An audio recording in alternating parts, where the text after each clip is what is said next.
interface entre les vivants et les morts.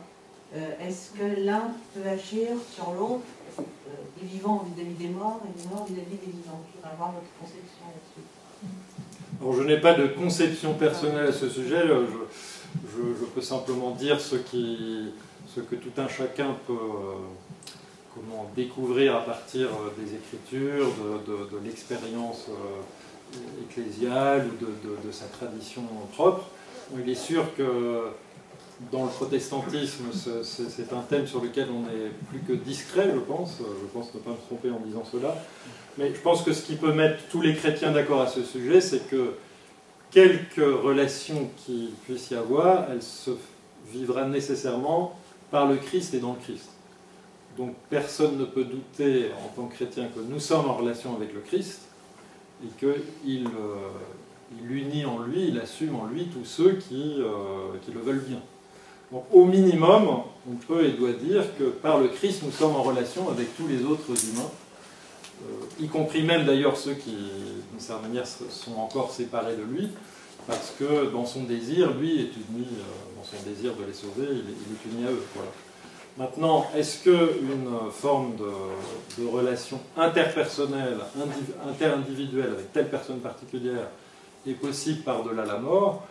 L'enseignement traditionnel, en tout cas dans la tradition qui est la mienne, la tradition catholique, c'est que oui, c'est possible de différentes façons, mais non, ça n'est pas possible d'autres façons. Ce qui est écarté, vous savez, c'est tout ce qui est nécromancie, interrogation des esprits des morts pour obtenir des réponses, et ainsi de suite. Par contre, ce qui est possible, c'est de leur parler, de se confier à eux, voilà, bon, avec la question de savoir voilà, jusqu'à quel point ils sont déjà purifiés de tout ce qui serait à purifier en nous. Donc, dans la tradition catholique, par exemple, je pense que c'est la même chose dans l'orthodoxie, on estime que les saints sont déjà dans la gloire de Dieu et qu'on peut s'adresser à eux, non pas pour qu'eux-mêmes nous donnent une grâce qu'ils produiraient, bien sûr, mais comme intercesseurs, comme demandant à Dieu et au Christ de nous donner la grâce qu'on a la simplicité ou l'envie ou le désir de demander par eux. Voilà.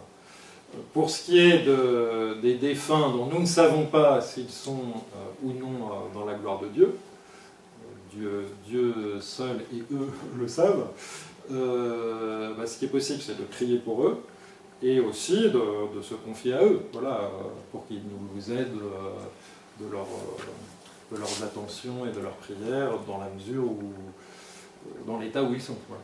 Bon, je pense qu'on peut dire ça.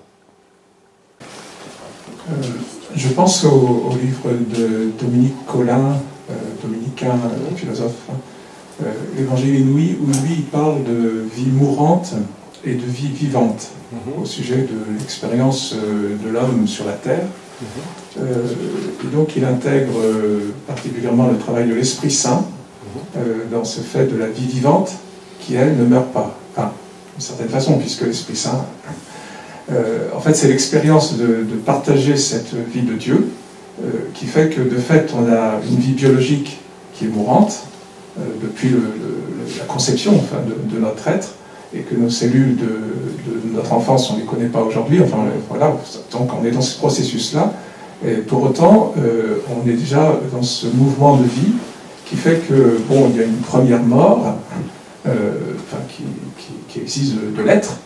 Pour autant, il est vivant dans cette vie vivante. Alors, qu'est-ce que vous pensez de cette thèse? Alors, je ne la connais pas en détail, mais ce que je peux dire en écho à ce que vous soumettez là, c'est l'importance d'une distinction entre ce qui est d'ordre naturel, voilà, ce qui a lieu, je dirais, nécessairement du simple fait que nous existons parce que Dieu nous crée. Donc ce qui est naturel, c'est que nous soyons vivants, et vivants continus, ce qui assure la continuité de l'être humain à travers la mort. Ce n'est pas une partie de lui-même, mais c'est sa totalité qui est reprise en Dieu d'une autre façon. Bon.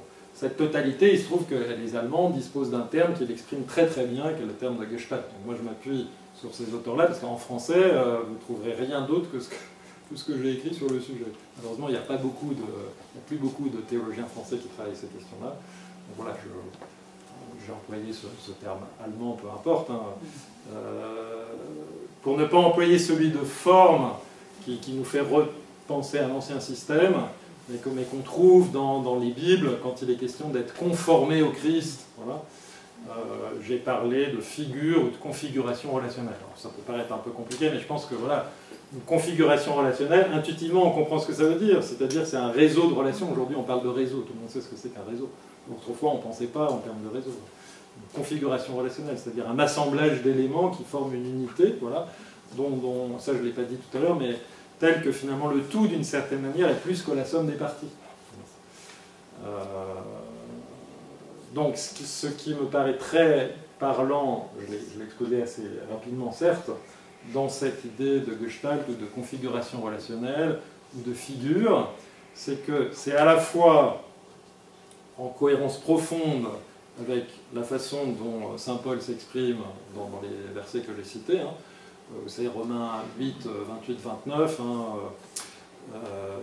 Romains 8, 28, tout concourt au bien de ceux qui aiment Dieu, de ceux qu'il a appelés selon son bienveillant dessein, et ceux qu'il a discernés par avance, il les a prédestinés à être conformes à l'image de son Fils. À être, donc, configurés, on pourrait traduire, configurés à son Fils.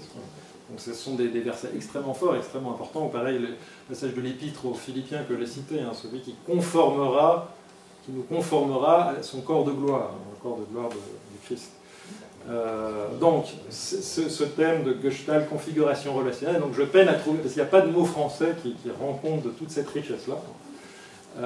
Il a l'intérêt d'être en cohérence profonde avec ce que les Écritures nous disent de notre destinée, de la configuration de Christ, de notre insertion aussi dans cette super configuration relationnelle qu'est le corps du Christ total. Voilà.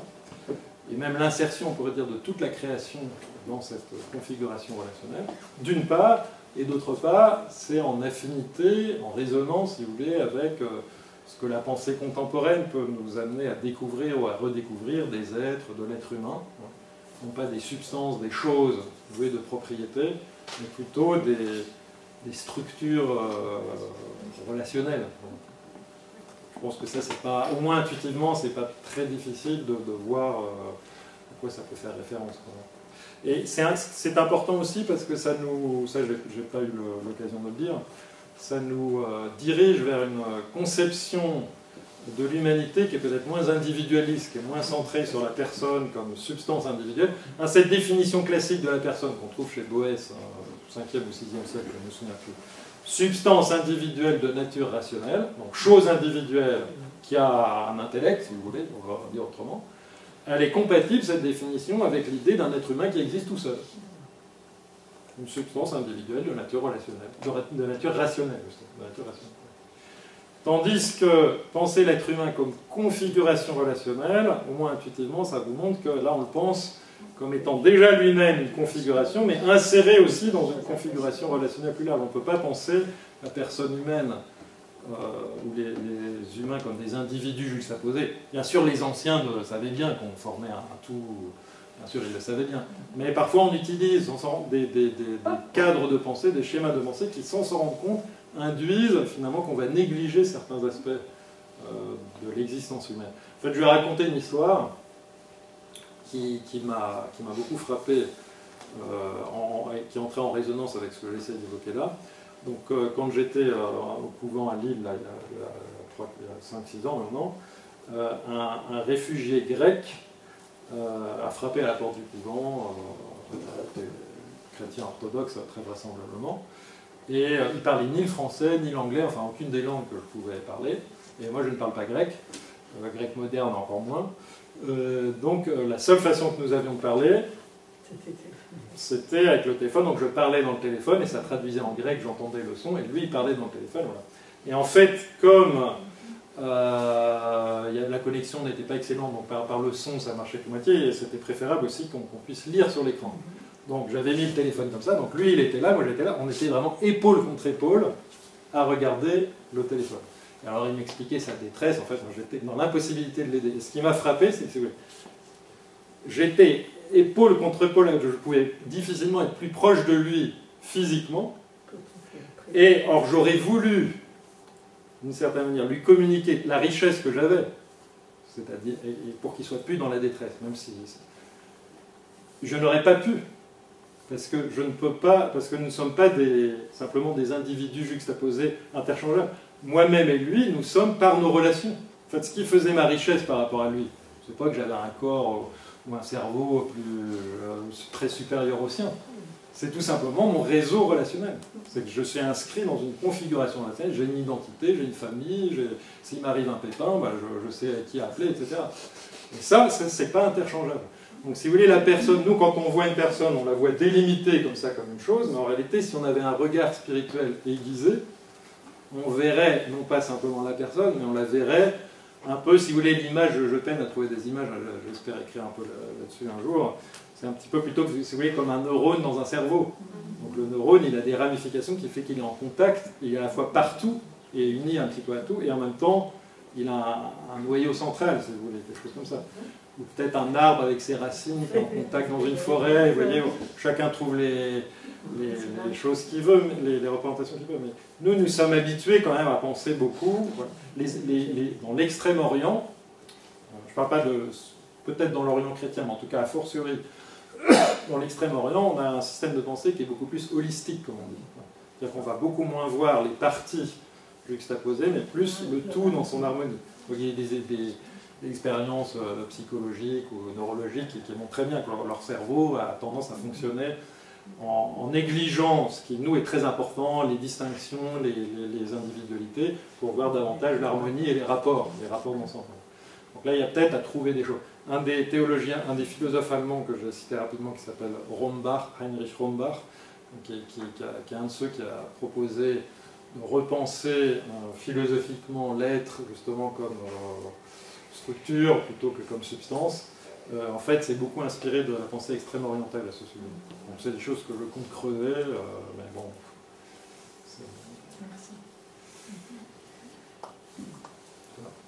La pensée biblique aussi hébraïque, mais ni la pensée grecque, ni la pensée non plus extrême orientale, mais là aussi, c'est virtualité, ce qui fait que Javier Zubiri, qui est un philosophe pour lui espagnol, qui a pensé aussi, qui a essayé de penser ces choses-là, a essayé de penser, de renouveler la pensée de l'être à partir de la langue hébraïque, notamment. Parce que chaque langue, chaque système de langue, en fait, induit une façon de penser. La pensée substance avec des propriétés, c'est typique des langues indo-européennes. De la langue grecque, par exemple. L'homme est un animal rationnel. Donc, un sujet, le verbe être et des propriétés. La langue chinoise, que je ne connais pas, ne fonctionne pas du tout comme ça. La langue hébraïque non plus. Il y a l'état construit qui est une façon particulière de penser le rapport entre le nom et le complément, qui induit une pensée différente, une pensée du monde différente.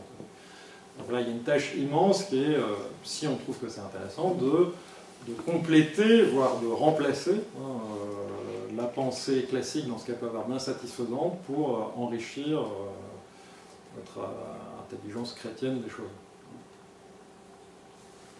Pensez-vous que notre pastoral de l'accompagnement des familles en deuil aujourd'hui et des funérailles donne cette image? Je dois avouer que je ne la connais pas. Je peux faire quelques suppositions à partir des quelques enterrements auxquels j'ai participé en quelque sorte, mais bien que prêtre, comme je ne suis pas prêtre de paroisse, je ne célèbre jamais de funérailles et j'accompagne pratiquement jamais de famille en deuil, donc je suis sans doute pas le mieux placé.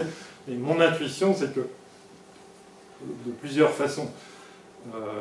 Il y a par exemple quelque chose, moi qui en tant que théologien, alors quel que soit d'ailleurs le courant de pensée auquel on se rattache, quelque chose qui me frappe, c'est qu'il y a une tendance, alors qui est compréhensible jusqu'à un certain point, mais qui est critiquable d'un autre point de vue, à identifier la personne morte avec son cadavre.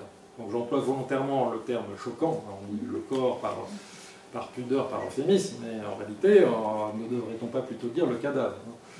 Quand je serai mort, je voudrais être à tel endroit, enterré à tel endroit. Alors, on peut en comprendre toute la noblesse et toute la beauté qu'il peut y avoir à désirer être enterré auprès de son conjoint, etc. Mais dans la perspective chrétienne, excusez-moi d'être peut-être choquant, mais on s'en fout complètement.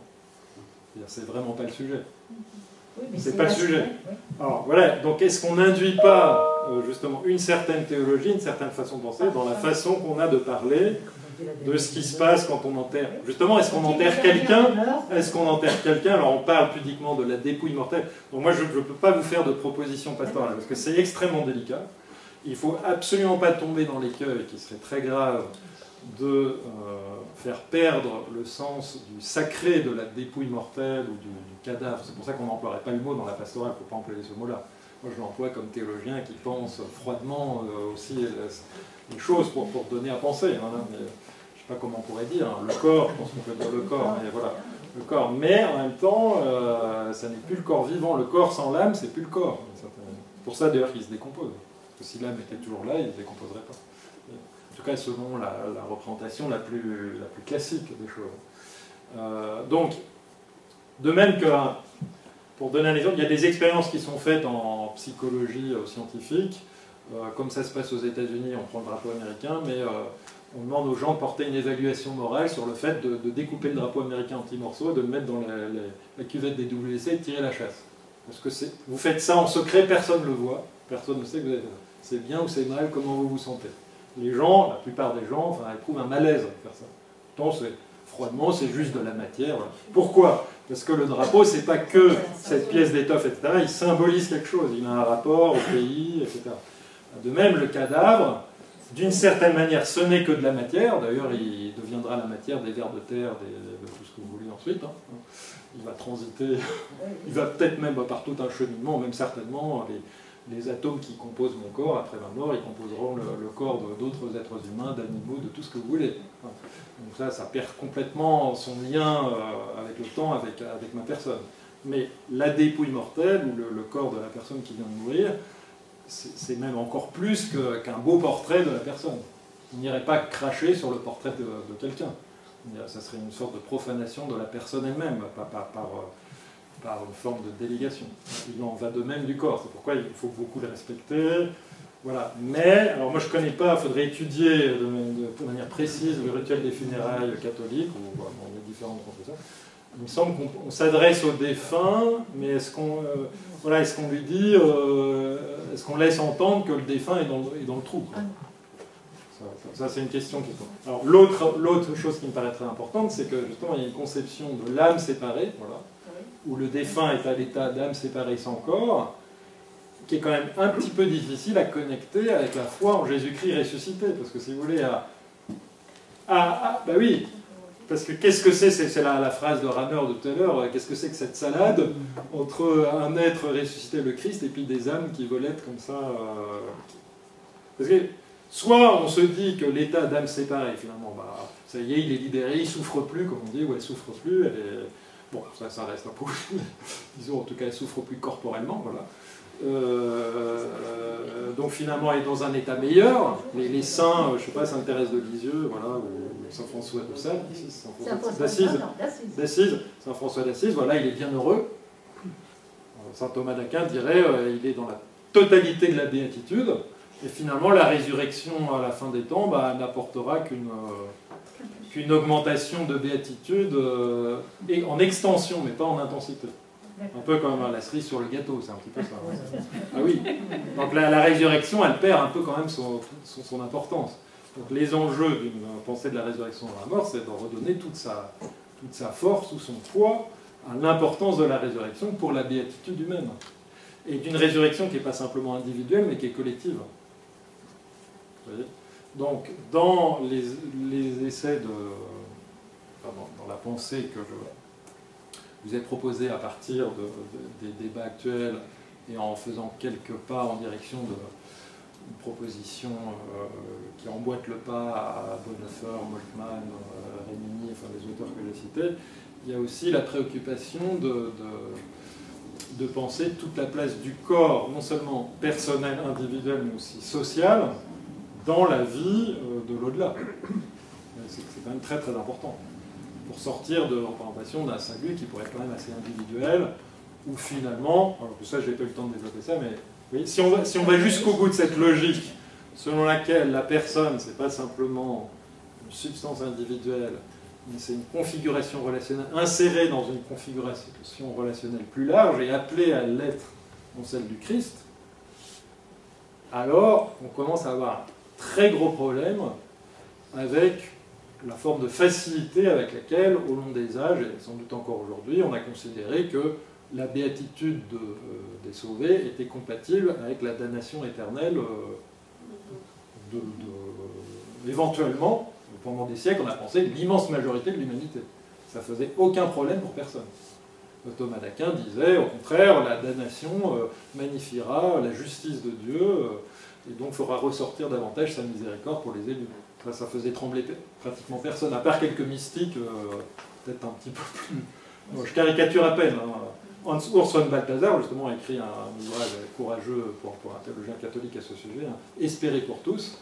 Il s'est fait taper dessus par quelques intégristes, traditionalistes, parce qu'il osait espérer pour tous. Il ne faut quand même pas pousser. Bon. Alors, à la fin de sa vie, dans mon article sur la vie éternelle, j'évoque ça dans la dernière partie, à la fin de sa vie, il a même osé dire, donc à la fin de la théologique, pour ceux qui connaissent la dernière partie de sa grande trilogie, donc dans l'épilogue, la dernière page de l'épilogue, la troisième et dernière partie de sa grande œuvre théologique, il va jusqu'à dire que non seulement nous devons espérer pour tous, mais nous ne savons pas vraiment s'il est possible, oui ou non, pour un être humain de s'opposer définitivement et en toute conscience à la bonté et à l'amour de Dieu. Donc ça, c'est peut-être le plus loin qu'un théologien catholique puisse aller. Alors moi, j'ai osé dans l'article aller encore un petit peu plus loin en disant c'est franchement très improbable. Voilà. Alors, il y a, j'en parlais à table tout à l'heure, il y a un théologien orthodoxe contemporain, donc un Américain, qui est un des plus brillants théologiens actuels, qui s'appelle David Bentley Hart, H-A-R-T, qui a écrit un ouvrage qui s'appelle That All Shall Be Saved, donc, que tous seront sauvés, qui lui, en s'appuyant sur Grégoire de Nice, donc un contemporain de Saint Augustin, dont il regrette que Saint Augustin l'ait emporté sur Grégoire de Nice qui pensait que c'était évident, que c'était le cœur de la foi chrétienne, que tous seraient sauvés. Et alors, parmi les arguments que donne Bentley Hart, il y en a plusieurs, il y en a tout un paquet qui sont très impressionnants. Je voudrais en évoquer un qui est en lien direct avec ce que je vous disais. Pensez à quelqu'un, par exemple, qui serait par hypothèse en enfer. Donc quand on parle d'enfer, on ne parle pas simplement une souffrance intense de purification, de prise de conscience de ses péchés après sa mort, mais un état définitif, sans aucune échappatoire, sans aucun échappement. Pensez à la mère de cette personne. Peut-elle être bien heureuse si le fruit de ses entrailles, son enfant, aussi criminel et salaud qu'il ait pu être, est définitivement perdu? Dans une logique un petit peu individualiste, en caricaturant un petit peu, pourquoi pas? Mais dans une logique qui souligne justement à quel point nous sommes, non pas des entités juxtaposées, mais nous formons et sommes appelés à former de plus en plus une unité, c'est tout simplement révoltant et impensable. Et par enchaînement, comment les amis de cette mère, le père par exemple, ou les autres, peuvent être bien heureux. Donc il y a là des enjeux extrêmement importants sur notre conception d'un salut collectif pour tous ou non. Bon, il y a plein d'autres questions, plein d'autres lections qui peuvent venir, on peut en parler jusqu'à demain matin, hein. Mais c'est une connexion que je veux faire parce qu'elle est vraiment très très importante. Et alors une autre conséquence importante de ces essais d'approche renouvelée, donc qui se veulent, comme j'essaie de le dire, davantage en affinité avec la pensée biblique, moins influencée par certains aspects problématiques d'une pensée trop dépendante de la pensée grecque, que je ne veux pas non plus simplifier parce qu'elle est multiple, la pensée grecque. Elle a aussi rendu d'immenses services et elle a été christianisée et tout ce qu'on voulait. Grégoire de Nice était platonicien, par exemple, pour ne donner qu'un exemple. Enfin, platonicien chrétien, on va dire. Nous avons aussi, il y a un enjeu très très important qui est celui de penser la vie éternelle, déjà la vie présente, mais aussi la vie éternelle, dans son lien non seulement avec les autres humains, mais avec l'ensemble des réalités créées, du cosmos, si vous voulez, ou de l'univers. N'a-t-on pas tendance à penser finalement la survie après la mort comme celle simplement d'une âme sans corps, finalement, pourquoi pas, une conception très spiritualisée de la résurrection, en admettant qu'on fasse le correctif de dire, bon si quand même avec le corps, oui, réflexion faite, oui quand même, voilà. Mais finalement, où il n'y aurait que des humains et rien d'autre. Mais est-ce qu'on peut penser déjà un corps humain, est-ce qu'on peut penser une personne humaine sans corps, premièrement, et ensuite, si on arrive à la penser, si on admet qu'il faut la penser avec un corps, est-ce qu'on peut penser une humanité qui soit composée que de corps humains sans monde? Est-ce qu'on peut penser une humanité sans monde, donc sans un corps cosmique aussi? Vous voyez, donc ça pose des tas de questions. Alors là, ce qui est intéressant, c'est qu'à la fois la pensée biblique va fortement dans ce sens, puisqu'elle parle de cieux nouveaux et de terre nouvelle, voilà. Mais aussi, là, je vous parlais de la phénoménologie, de la pensée contemporaine, il y a notamment un philosophe français très brillant que je suis, qui s'appelle Claude Romano, qui propose une approche de la corporéité, donc selon laquelle finalement, non seulement on ne peut pas penser l'âme sans le corps, d'une certaine manière, mais le corps sans un monde. Sans un monde. Donc moi, c'est des choses qui me font réfléchir aussi, parce que j'avoue que dans mon imaginaire, finalement, voilà, bah, ce qui compte, c'est d'être uni à Dieu, voilà, dans le Christ, voilà, mais le cosmos, on s'en fout un peu, quoi. Enfin, c'est vrai qu'il a qu'une valeur relative, bien sûr, mais est-ce qu'il n'y a pas à redécouvrir des choses? Alors justement, dans le corps, dans le cosmos, comment vous vous positionnez par rapport à la théorie de Teilhard de Chardin, qui parlait de l'expansion et puis qui parlait de justement une expansion qui était comme un recoupement? Bon, malheureusement, je connais, je peux dire, pour ainsi dire pas Teilhard de Chardin, pour ainsi dire pas. Mais il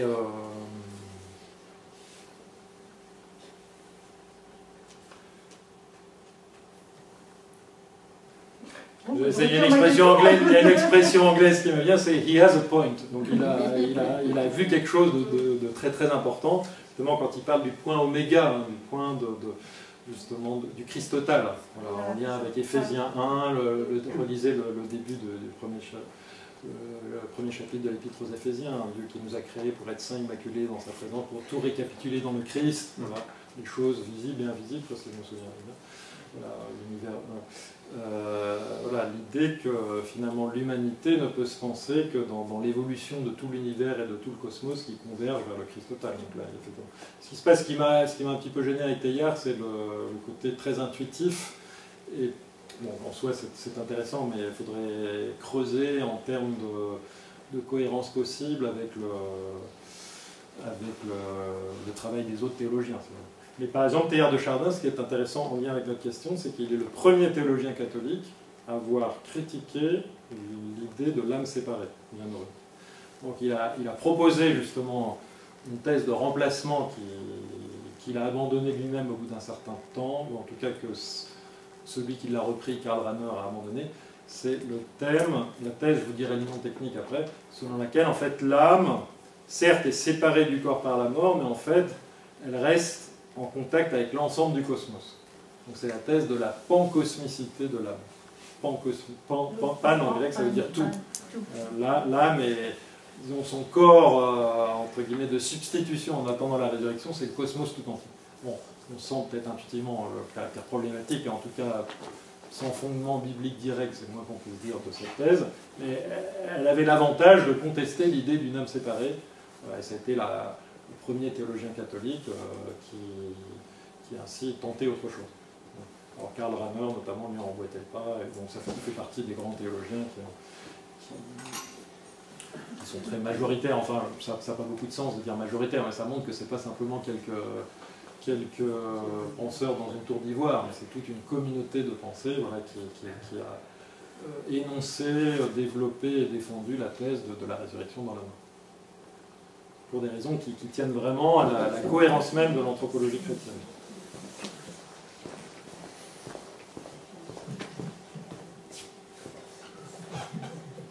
je m'éloigne sûrement des grands penseurs et des grands théologiens, mais est-ce que vous êtes, vous, penché sur le phénomène d'expérience de mort imminente? Alors j'ai lu un petit peu à ce sujet, mais je n'ai pas creusé pour une raison qui me paraît toute simple. Enfin, je vais vous répondre en 2 temps. Donc tout le monde voit de ce dont on parle, les expériences de EMI. Non, alors j'explique tel que j'ai compris. Donc c'est des expériences de mort imminente. Il y a les NDE en anglais, Near Death Experiences. Donc c'est des expériences que relatent certaines personnes dans des conditions différentes. Disons de stress intense, quasiment mortel.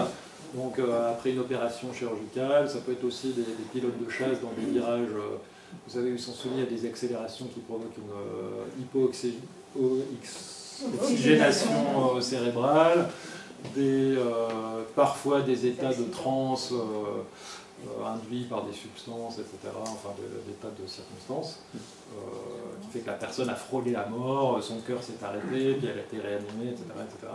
Et donc le point commun à toutes ces expériences, je ne vais pas être exhaustif, mais c'est déjà une expérience de, comment on appelle ça, d'extracorporéation, c'est-à-dire que la personne se voit hors de son corps, ou au-dessus de son corps, voit une lumière, un tunnel, rencontre des êtres de l'au-delà, enfin qu'elle pense être des êtres de l'au-delà, qui lui disent des paroles de consolation, et surtout après cette expérience extrêmement intense qu'elle ne peut pas reproduire par elle-même après être revenue entre guillemets à sa conscience, dans bien des cas, ça a un effet existentiel radical qui peut changer toute l'existence.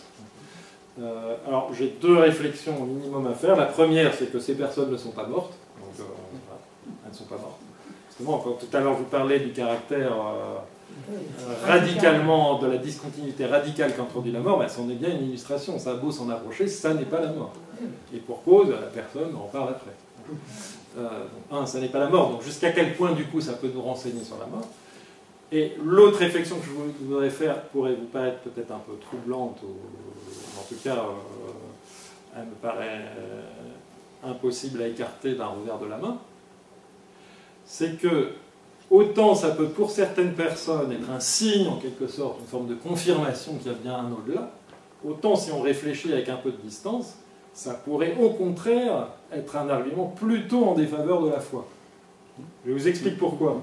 Parce que si effectivement des circonstances de stress biologique intense qui atteignent le cerveau en fait, provoquent ce type de phénomènes paranormaux, comme d'ailleurs, encore une fois, des substances, aujourd'hui on sait, je vais vous donner des exemples après, mais on sait provoquer non pas des NDE mais, ou des EMI, mais des extases ou des choses comme ça.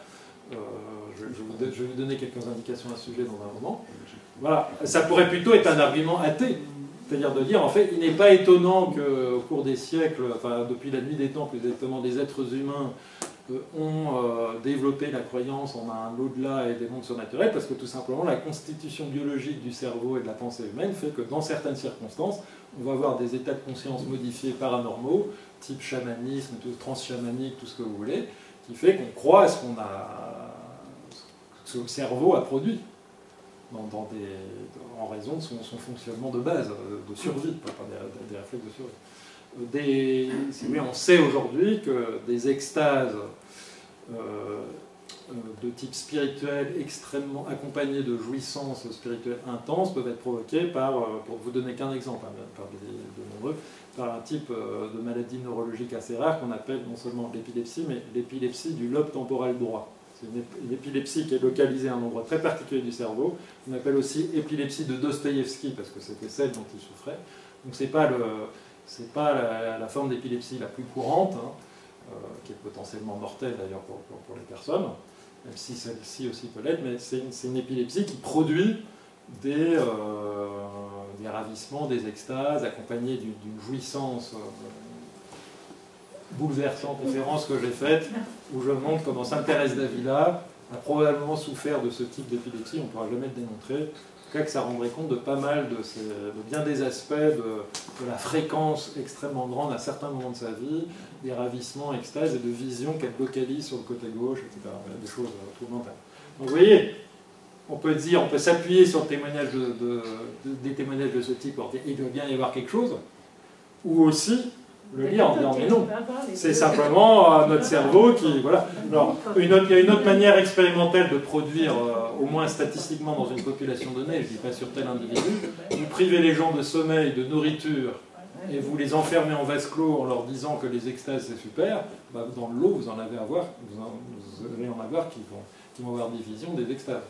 C'est QFD. Moi je ne l'ai pas fait, mais mon frère a fait les EOR.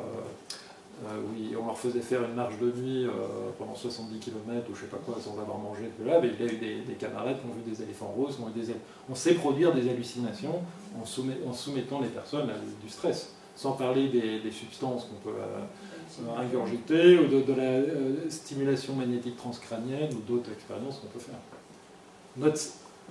J'ai pris des médicaments antidouleurs qui ont provoqué quasiment des hallucinations. Ou c'est ceux qui prennent de la morphine, ont des hallucinations. Donc on sait qu'un tout petit déséquilibre au niveau cérébral peut faire que cette puissance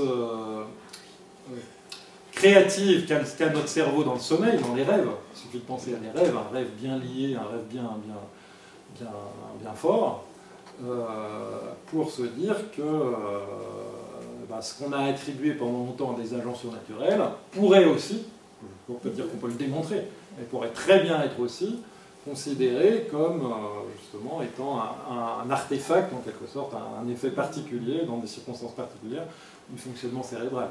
Et donc ça peut être lu à la fois éventuellement comme un argument en faveur de l'existence d'êtres surnaturels, ou au contraire en sa défaveur. Donc vous voyez peut-être de quel côté je pense. Pour moi, c'est plutôt à manier avec beaucoup de précaution, parce que je pense que, de toute façon, c'est pas la foi. La foi, elle n'est pas fondée là-dessus.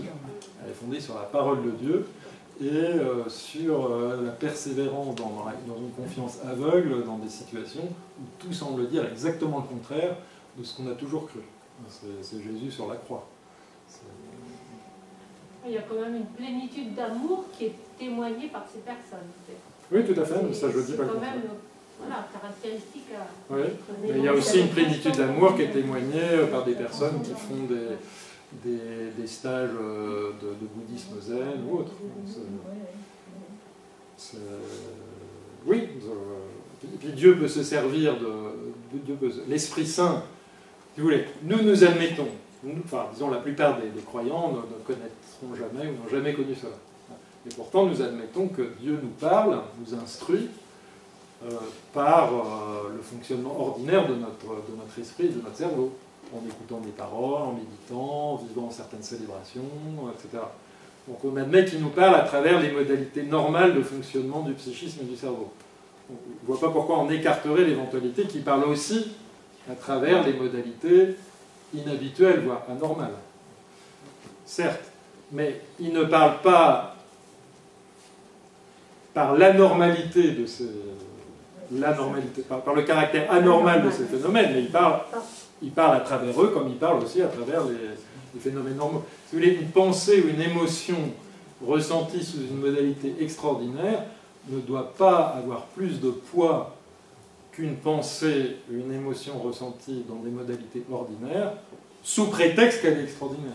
Ce n'est pas le caractère extraordinaire qui doit nous parler. C'est le fait que c'est cohérent avec l'Évangile, avec l'enseignement de l'Église. Ça me paraît très important. Autrement, alors là, vous pouvez lire Saint Jean de la Croix à ce sujet, il y a des paroles un peu plus radicales. Il dit que de toute façon, tous ces phénomènes un petit peu exceptionnels, il faut les écarter, les refuser, parce que de deux choses l'une, ou bien ils ne viennent pas de Dieu, et on risque rien en les écartant et les refusant, ou bien ils viennent de lui, et ils produisent leur effet dès qu'ils sont reçus, donc il n'y a aucun inconvénient à les nier, il faut s'attacher en foi, en s'appuyant sur la lumière de la raison et sur l'Évangile. C'est ce qui est le plus sûr. L'Évangile ne comporte rien de tout ça. Vous voyez ? Mais je ne nie pas, sans vous raconter ma vie, ça m'est arrivé à certains moments, je n'ai pas connu de NDE, ni de vision, ni d'extase, mais voilà, de vivre des choses troublantes sur le plan du ressenti. Mais avec le recul, je me dis, le Seigneur s'est peut-être servi de ça, mais c'est pas... en soi, ça pourrait aussi être psychologico... je ne sais pas quoi. Je ne sais pas. Faire attention à ne pas s'appuyer là-dessus. C'est vraiment important. Je n'ai pas entendu cet élément d'anthropologie biblique, enfin je crois que c'en est un, quand on parle de cœur dans la Bible, avec le fait qu'on dit que c'est Dieu qui demeure, enfin avec Saint Jean, demeurer en moi, moi en vous, enfin ce que dit Jésus. Et en fait, quand on meurt, Dieu, il est présent à notre être, on peut dire ce lieu non géographique, mais cette intériorité, qu'est-ce qui devient? Le cœur. Oui, enfin cette présence de Dieu au cœur de l'être humain. La présence de Dieu, c'est une présence dans l'intériorité la plus profonde de la personne. Alors, qui a deux modalités. La présence de Dieu en tant qu'il est le créateur de notre personne, ce qu'on appelle la présence d'immensité. Il est présent à toute chose, en particulier à nous, qu'il crée à son image en permanence. Donc ça demeure par hypothèse si on n'est pas anéanti. Ouais. Maintenant, quant à sa présence dite d'inhabitation, donc d'habitation par grâce, on parle d'inhabitation trinitaire. Si ça vous intéresse, j'ai écrit un ouvrage sur cette question.